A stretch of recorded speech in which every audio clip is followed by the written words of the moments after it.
George Russell has always been known for his professionalism, calm attitude, and dedication to the sport. But even the most composed individuals have their breaking point. And for Russell, that breaking point seems to have arrived not on the track, not during a controversial race, but in a press conference, where he made it clear that he, along with other drivers, is fed up with the way the FIA is handling key decisions. This isn't just a minor disagreement or a temporary frustration. It's a moment of tension that highlights a much deeper problem in Formula One, the growing disconnect between those who govern the sport and those who bring it to life every weekend, the drivers.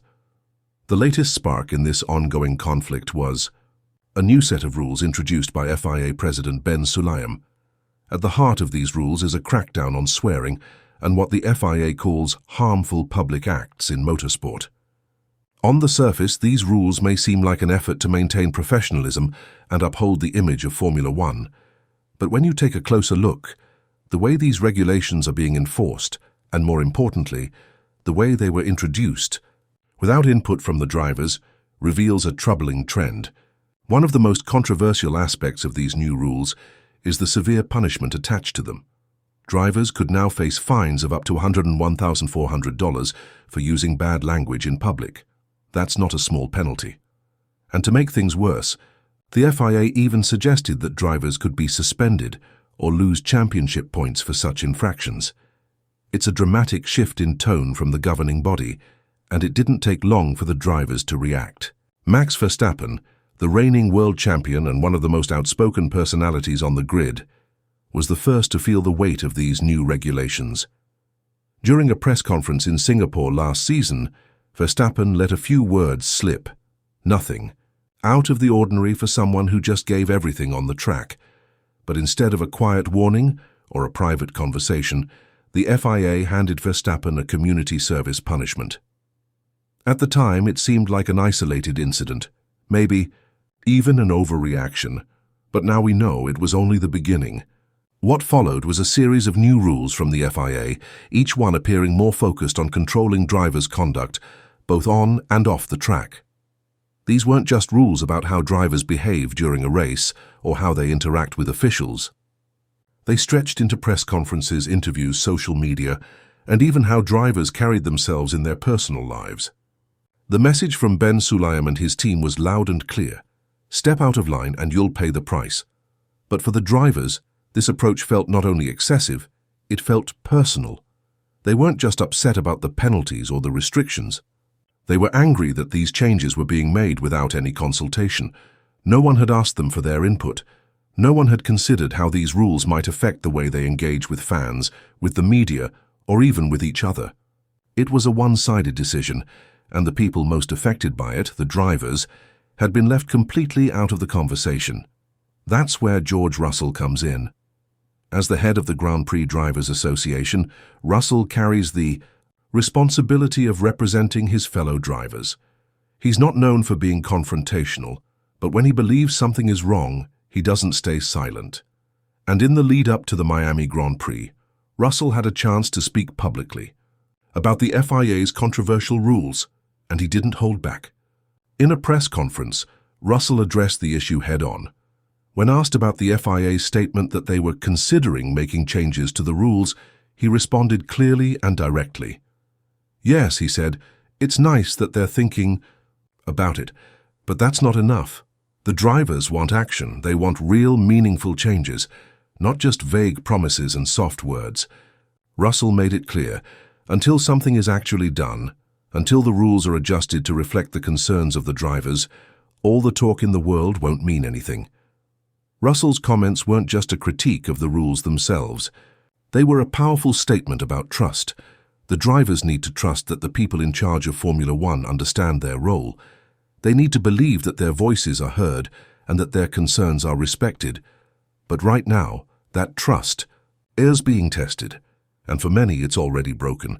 Russell's frustration was echoed by other drivers as well. Lewis Hamilton, one of the most experienced and respected figures in the sport, also shared his thoughts. He talked about how the drivers don't have a real seat at the decision-making table, and that, he said, needs to change.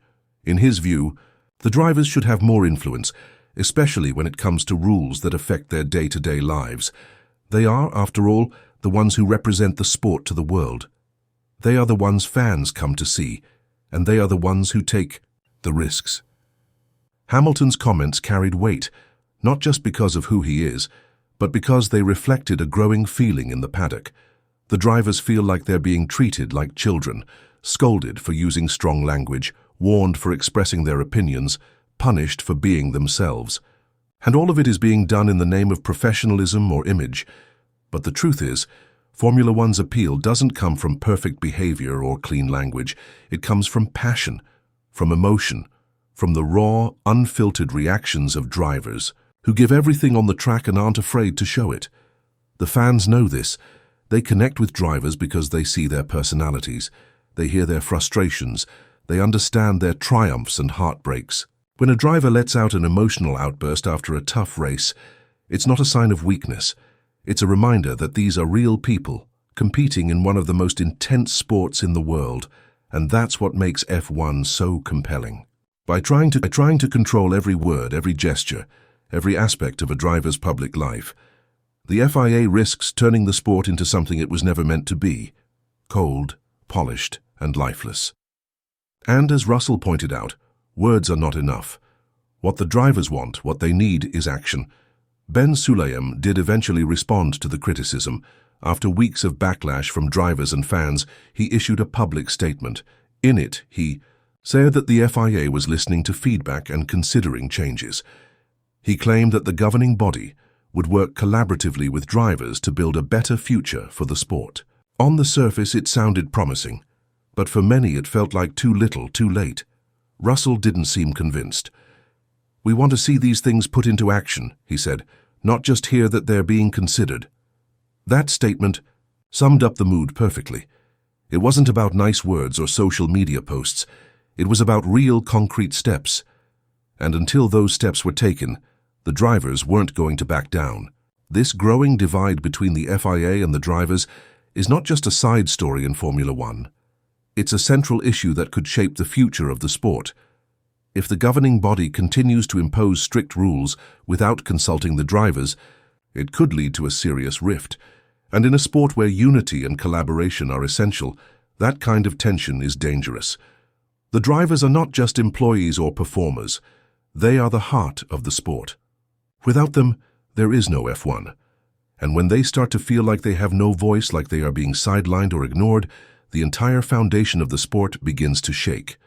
What makes this situation even more complicated is that it's not just about swearing or specific punishments, it's about control. It's about who gets to shape the future of Formula One. Is it the people in the offices, writing the rules and issuing fines? Or is it the drivers, the ones who risk everything to bring those rules to life on the track? As more drivers join the conversation, speaking out, sharing their frustrations and demanding change, the pressure on the FIA continues to grow. The governing body finds itself at a crossroads. It can either continue down the path of strict control